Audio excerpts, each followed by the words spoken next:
Bonjour tout le monde et bienvenue dans cette introduction au langage de développement web HTML5.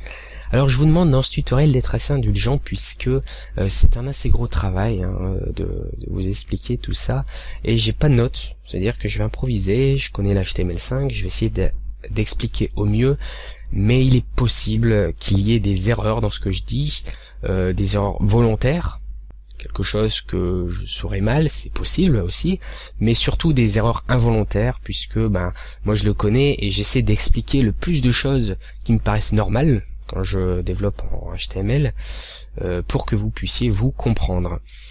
Alors, je vais pendant ce tutoriel répéter assez souvent certaines choses pour que vous puissiez bien comprendre et pour que je puisse ne pas perdre certaines personnes qui regardent cette vidéo. Donc c'est peut-être un peu rébarbatif, mais c'est pour que vous puissiez bien comprendre. Alors on va débuter ce tutoriel à voir un peu ce qu'est HTML5, à quoi il va nous servir, parce que c'est bien beau HTML5, waouh 5, mais à quoi ça nous sert? Alors HTML, il faut savoir, c'est un langage qui va nous permettre de créer des pages web, des pages internet, des sites internet qui vont être mis à disposition de tous les internautes qui iront sur votre site. HTML n'est pas souvent utilisé tout seul puisqu'il est accompagné la plupart du temps par un langage de mise en forme qui est le CSS, Cascade Style Sheet, qui veut dire aussi en français les styles en cascade. Alors HTML, lui, va gérer dans une page internet tout ce qui est la structure de la page. On va mettre un paragraphe, on va mettre un menu, on va mettre un lien, une image, tout ça c'est la structure. Alors que CSS, il va faire tout ce qui est mise en forme, apparence, le design, la couleur, le background, l'arrière-plan, l'image d'arrière-plan, la couleur d'arrière-plan, est-ce qu'il va y avoir un décalage entre deux paragraphes, est-ce qu'il va y avoir un décalage entre deux images. Tout ça, c'est géré par CSS, c'est tout ce qui est design, apparence. Donc après HTML5, il faut faire attention, et HTML en général, et CSS également, ce ne sont pas des langages de programmation. C'est pas des langages de script, comme pourrait l'être JavaScript par exemple, puisque c'est des langages qu'on appelle des langages de développement web. Bon, ça c'est une façon de parler, on les appelle des langages de développement web, et non langage de programmation. On va commencer ce tutoriel par le principe de balises. Votre code HTML sera constitué d'énormément de balises. Bon, énormément, c'est si votre page est longue, mais tout est une histoire de balises. C'est-à-dire que vous allez avoir, par exemple, un début de paragraphe, qui est une balise. On a le nom de début de paragraphe entre chevrons, donc un chevron ouvrant au début, un chevron fermant à la fin. On a la fin du paragraphe, bien sûr, parce qu'il y a un début, il y a une fin, forcément, et entre les deux, on aura le contenu de notre paragraphe. Et ça sera le même pour, par exemple, un lien. On a un début de lien, on a une fin de lien, et entre les deux, il y a le lien vers une autre page sur lequel on va pouvoir cliquer pour aller vers une autre page. Ça, c'est le principe. Après, on n'a pas toujours deux balises, on n'a pas toujours un début et une fin, puisque quand on va mettre une image, par exemple, l'image, elle est à un moment précis, il n'y a pas un début d'image, il n'y a pas une fin d'image. Donc tout simplement, il va y avoir qu'une balise, pas deux. Donc on a la position d'une image. Pareil pour un retour à la ligne. Il y en a d'autres, mais c'est deux exemples pour chaque type de balise. Donc on a paragraphe, lien, qui sont des balises où on a un début et une fin, et position d'une image et retour à la ligne, par exemple, sont des balises qui sont sans fin, ni vraiment de début, puisque c'est une position, c'est un moment précis. Alors, on va récapituler. Donc on a des balises doubles, qui sont les balises un paragraphe, les balises liens, etc. Donc c'est des balises où on a un début et une fin, et les balises simples où on a une balise à un endroit précis. Donc les balises doubles, elles se dessinent, elles se créent comme ça, non balises, entourées de chevrons ouvrant et fermant. Donc le nom de la balise, c'est des noms qu'on va apprendre juste après, qui définit ce qu'il va y avoir entre le début et la fin d'un élément. La fin, il y a le contenu, voilà, le contenu bien sûr, qui suit le début de la balise. Donc là, contenu, c'est le contenu de l'élément non balise, qui n'existe pas, mais c'est un exemple, et la fin, qui est non balise suivi d'un slash. Alors, Ce que je vous avais montré avant, c'est un principe, c'est-à-dire qu'on met pas début du lien et fin du lien. On met le nom de la balise, des noms qui sont à apprendre. On n'en verra pas beaucoup dans cette première vidéo, on en verra un peu plus après. Vous n'êtes pas obligé de tous les apprendre, vous pouvez marquer tout ça sur une fiche. Paragraphe, ça va être une telle balise, lien, ça va être un tel nom de balise. Alors, le principe, c'est qu'on a un nom de balise, et à la fin, on a slash le nom de balise pour dire que c'est la fin. Et entre les deux, on a le contenu. Pour les balises simples, c'est pas vraiment la même chose, c'est-à-dire qu'on a une balise, mais que le slash se retrouve pas au même endroit. Là, on peut bien différencier que entre une balise double avec une balise de fin de balise double avec une balise simple, c'est-à-dire que le slash, il est après le nom de la balise et avant le chevron fermant. Alors, des exemples de balises, comme je vous parlais, on va pas mettre début du paragraphe. Pour ce qui est du paragraphe, on va mettre P. P, comme je disais, le nom de balise c'est P pour un paragraphe, et slash P pour la fin. Donc slash le nom de la balise, donc slash P. Entre les deux, on a le contenu du paragraphe. Pour le lien, c'est A, et slash A pour la fin. Entre les deux, on a le lien qui sera cliquable. Pour l'image, rappelez-vous, balise simple, on n'a qu'une balise. Ça va être la balise IMG, avec le slash avant le chevron fermant. Donc là, on peut mettre un texte avant, et la balise est un moment précis où on veut placer l'image. Pour le retour à la ligne, c'est la même chose, c'est une balise simple. Donc on a la première ligne, par exemple, d'un texte, BR pour le retour à la ligne, c'est le nom de la balise, ça BR, slash avant le chevron fermant de la balise. Et ensuite, ce qu'on écrit après, ça sera sur une seconde ligne. Si dans ce cas-là, on mettait première ligne, point, visuellement, on allait à la ligne en mettant seconde ligne, mais on mettait pas BR, et le navigateur, il va nous mettre ça à la suite, sur la même ligne. Il faut bien lui préciser BR. Dans votre code, vous pouvez faire autant de retour à la ligne que possible. Visuellement, dans le navigateur, il vous les fera pas. Il faut mettre BR. Avec un slash, bien sûr, avant le chevron fermant. Alors, on va appliquer tout ça dans un petit code où on va contenir une balise dans une autre, puisque c'est possible. Dans un paragraphe, on peut mettre un lien. C'est ce qu'on va voir tout de suite. Donc, on met un début de paragraphe, une fin de paragraphe. Dedans, on a le contenu de notre paragraphe, mais dans ce contenu, on peut mettre des liens. On n'est pas interdit de mettre des liens dans un contenu de paragraphe. Un paragraphe peut contenir un lien. Donc, tout simplement, on met la balise A avec la fin, et entre les deux, on a notre lien qui amène vers une autre page. Donc là, ce qui va s'afficher dans notre navigateur, ça va être ça. Théoriquement. Théoriquement, c'est ça qui devrait être affiché dans notre navigateur. Alors, pour tester le code, je vous conseille un logiciel qui va colorier la syntaxe de votre code. Alors, c'est pas obligé vous n'êtes pas obligé de l'utiliser, puisque vous pourriez tout simplement utiliser le bloc-notes de Windows pour enregistrer vos documents, sachant qu'ils doivent être enregistrés en extension .html, comme point texte, c'est un fichier texte, point je sais pas quoi, c'est un fichier d'un tel type.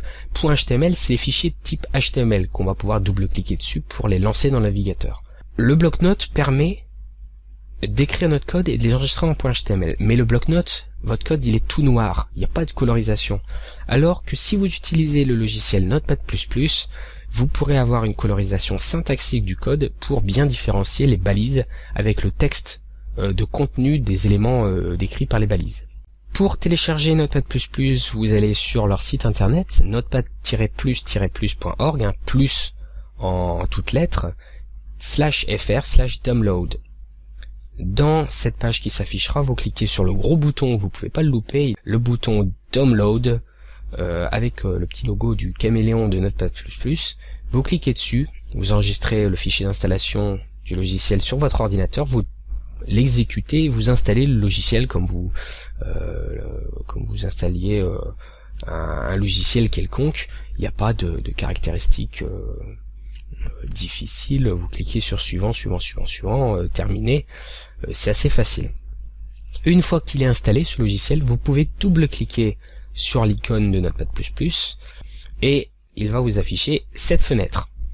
c'est la fenêtre où vous allez pouvoir développer. Alors elle s'architecte un peu comme une fenêtre normale, c'est-à-dire que vous avez fichier, édition, etc., tous les menus. En dessous, vous avez une barre rapide qui permet d'accéder à des options de ces menus, mais rapidement, des options des éléments que vous allez normalement utiliser couramment. Le premier icône, c'est un nouveau fichier. Le deuxième, c'est ouvrir. Le troisième, c'est enregistrer. Quatrième, c'est enregistrer tout. Le cinquième, c'est fermer un document, fermer tout, imprimer. C'est assez intuitif. Vous pouvez également laisser votre curseur sur un élément pendant un petit temps et vous affichez une petite bulle d'info qui correspond à la fonction de cet élément. Donc si vous avez un doute, vous laissez votre souris sur l'image de l'élément et vous verrez à quoi il correspond. Alors la première chose à faire quand vous allez créer une page HTML, c'est dans votre Notepad++, c'est de définir le langage dedans, puisqu'il sait pas encore ce qu'il va colorier, hein. Il fait pas que le HTML lui, hein. Il en fait pas mal, hein. Je pourrais pas vous dire la liste, il y en a un bon nombre. Donc ce qu'il faut faire, c'est aller dans le menu langage ou language si vous l'avez en anglais, hein. Normalement c'est multilingue, vous pouvez l'avoir en français. Dans H, parce que c'est trié par ordre alphabétique, vous cliquez sur HTML. Rien ne change d'apparence, mais quand vous allez taper votre code, il y aura une colorisation. Une fois que vous avez entré votre code, vous voyez, on a les balises P qui sont marquées en bleu. Alors dans ma présentation, là, ce que vous voyez actuellement, j'essaie de respecter les couleurs de Notepad++ pour que vous soyez pas perdus entre les couleurs et pour que vous voyez bien les balises ressortir par rapport au texte qui est noir. Les balises sont bleues. Alors pour tester ce code-là que vous avez rentré, vous l'enregistrez sous un format .html comme je le disais avant, et vous double-cliquez dessus pour le lancer dans votre navigateur. Alors, qu'est-ce qui va donner notre texte, enfin notre code? Eh bien tout simplement ça. Alors si vous regardez bien là l'écran, vous vous dites, eh bien un petit problème quand même, il est où le lien? Eh bien, tout à l'heure je disais théoriquement il devrait afficher un lien. Eh bien là il l'affiche pas puisque le lien on lui a pas dit vers où il devait, vers quelle page il devait amener. On lui a pas défini de cible. Pour lui définir une cible, on va utiliser ce qu'on appelle les attributs. Donc voilà, c'est une belle transition qui nous permet d'arriver vers les attributs. Donc les attributs, c'est des sortes d'options que peuvent avoir des balises. Par exemple, une balise lien qui peut avoir une cible, une balise image qui va avoir le nom de l'image qui va afficher. Donc les attributs, il y a les attributs obligatoires. Comme vous pouvez le voir, là, on a omis un attribut obligatoire de la balise lien, la balise A, qui est la cible du lien. Ça, c'est une balise obligatoire. Si on la met pas, il fait comme s'il n'y a pas de lien. Et il y a également les attributs facultatifs, qui sont des attributs qu'on verra par la suite, au fur et à mesure, qui sont des attributs, bien sûr, qui sont facultatifs, comme le nom l'indique. Les attributs obligatoires, on va prendre un exemple pour la balise A. On va mettre un lien, donc A/A, le lien. Ça va nous donner un lien, mais qui sera pas cliquable puisque on a oublié un attribut obligatoire. Alors comment on va rajouter un attribut à notre balise A? Eh bien comme ça. Voilà. Donc là, on retrouve ici, si vous suivez mon curseur, le nom de la balise qui est après le chevron ouvrant, suivi d'un espace et du nom de l'attribut, égale l'assignation, la valeur de l'attribut. Donc là, l'attribut c'est href, ça signifie la cible, un peu la cible du lien, où va amener le lien quand on va cliquer dessus, égale pour assigner une valeur à cet attribut, à cette option, et on met entre guillemets le fichier, le nom du fichier avec son extension, vers où va amener ce lien là. Alors on met des guillemets tout simplement puisque c'est un texte. Donc c'est pour reconnaître que c'est un texte et que c'est pas un chiffre ou autre chose. Ça on verra ça plus tard, on va pas s'embrouiller avec ça. Retenez simplement que on met des guillemets pour les options. Donc href, l'attribut, égale la valeur, seconde page .html qui est entre guillemets. Après rien ne change, le contenu est le même, lien, et la balise de fin est la même également. On ne met pas d'attributs dedans. Les attributs sont uniquement dans la balise de début. Ou directement dans la balise, et on va le voir après, quand c'est une balise simple. Donc ça nous donne un lien normal qui sera cliquable, et qui va amener vers une page, seconde page.html. Voilà ce que ça nous donne à la fin. On va appliquer ça pour la balise image, qui est une balise simple. On l'a marqué comme ça jusqu'à présent. On a oublié deux attributs obligatoires. C'est beaucoup, hein. Alors, ce qui va faire que si on met ça et qu'on l'exécute, notre navigateur il va rien afficher. On lui a tout simplement pas précisé quelle image on voulait afficher, donc forcément il peut rien faire avec ça. Ce qu'on va faire, c'est qu'on va transformer ça par ceci.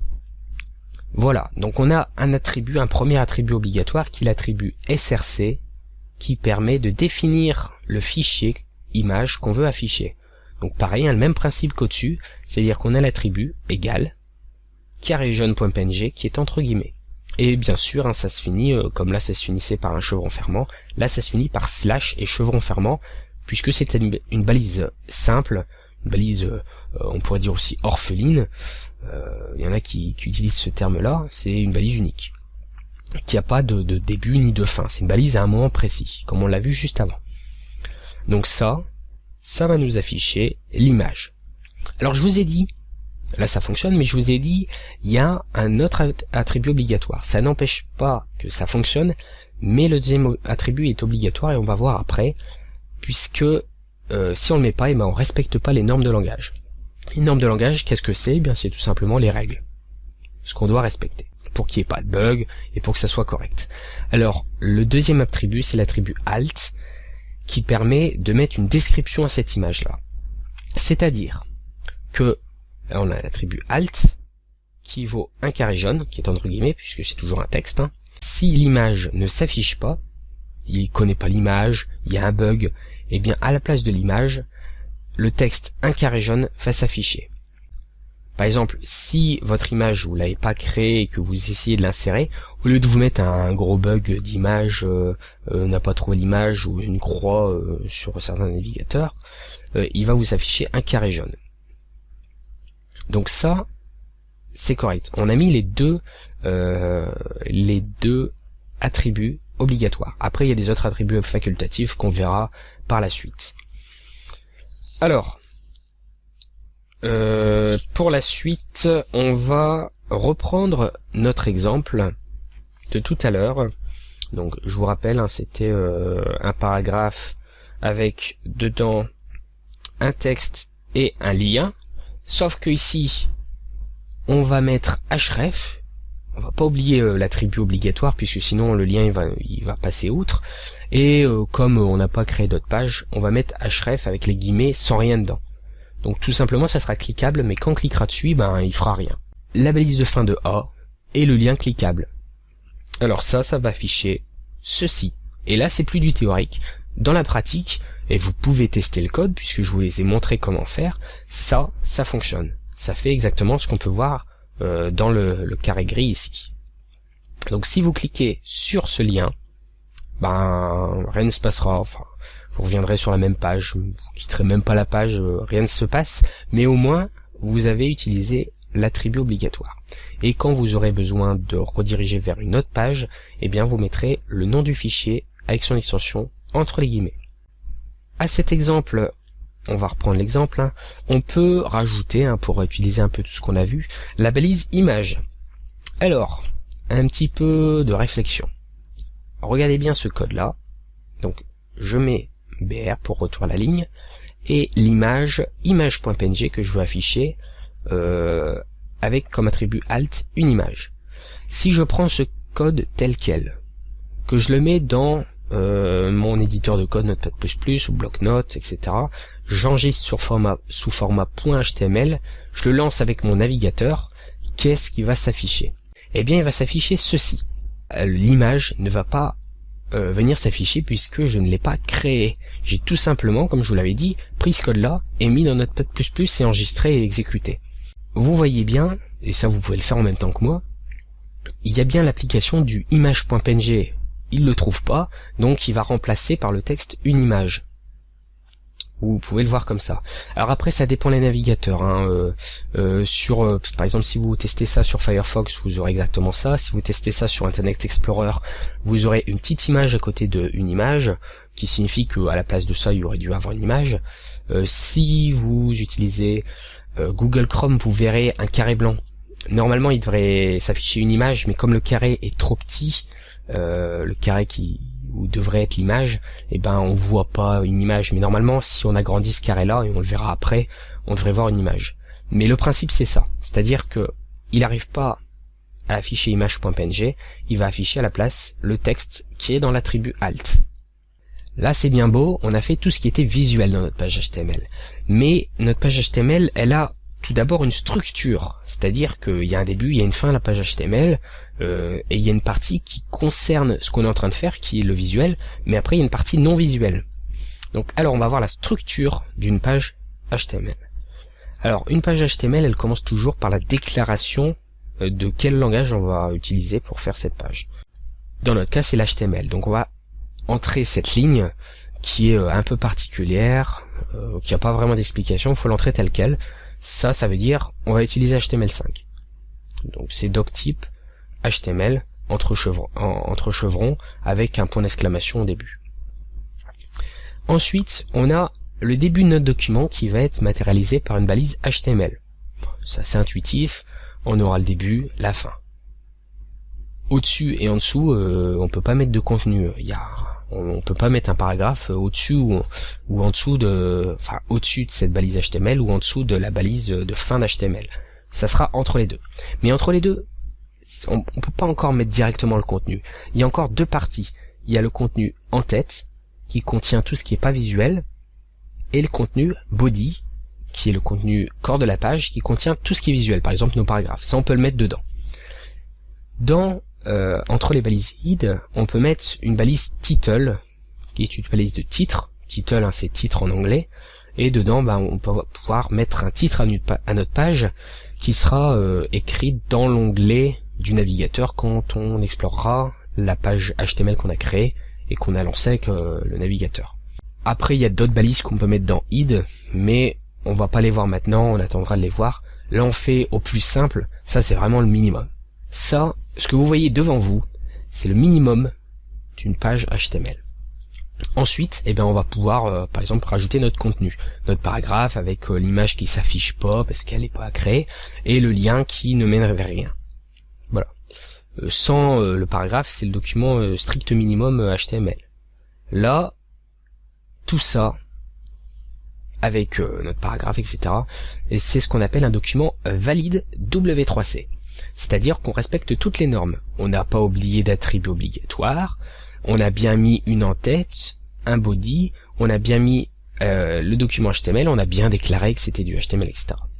Alors qu'est-ce que c'est W3C ? Eh bien W3C, c'est un organisme à but non lucratif qui signifie World Wide Web Consortium, W3 pour 3 fois W avec C comme consortium.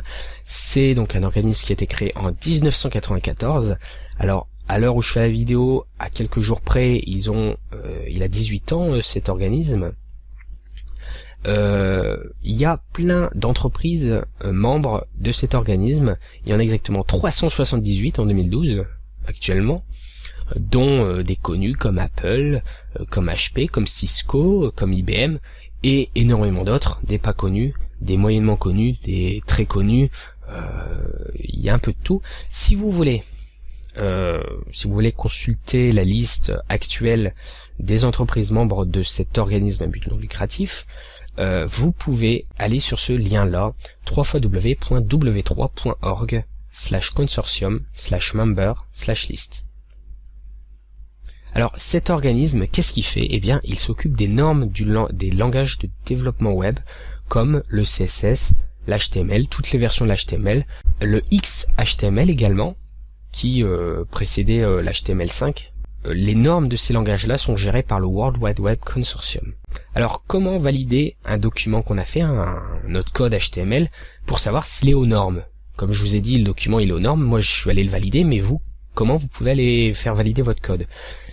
eh bien vous allez sur le validateur, validator.w3.org, vous cliquez sur l'onglet où il est marqué Validate by Direct Input, et vous, dans la zone de saisie, vous copiez-collez votre code HTML, et vous cliquez sur Check, le bouton Check, et vous attendez, et devant vous, il devrait s'afficher Past ou temps d'erreur.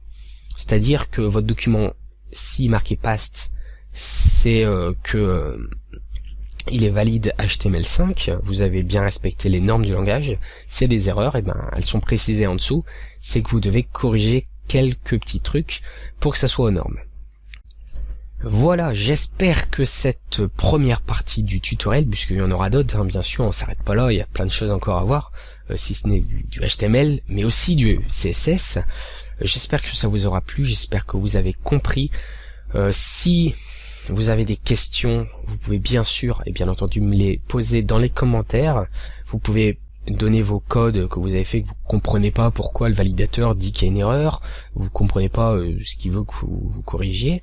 Vous pouvez, et je vous invite à faire des tests, utiliser ce qu'on a vu dans la vidéo pour faire des tests, mettre plusieurs paragraphes, mettre plusieurs liens, faire des petits tests. J'espère sincèrement que vous aurez compris.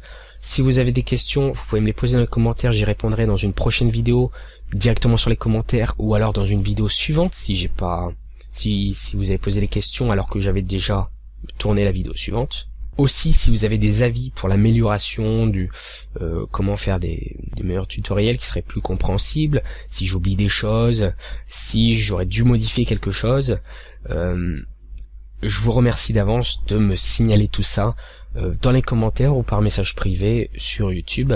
Je vous en serai très reconnaissant, ça me permettra moi de m'améliorer, puisque bon, c'est quand même la première fois que je fais un tutoriel assez long sur un langage de programmation. C'est l'improvisation, j'ai pas de notes. Je vous dis à très bientôt pour la seconde partie. J'espère que vous serez là pour la regarder. Si vous avez aimé, je vous invite à mettre un pouce vert. Si vous voulez suivre et être notifié lors de mes prochaines vidéos, vous pouvez vous abonner également. Si vous avez des questions, comme je le disais, vous mettez dans les commentaires. Voilà, donc je vous dis à très bientôt. Allez, bye.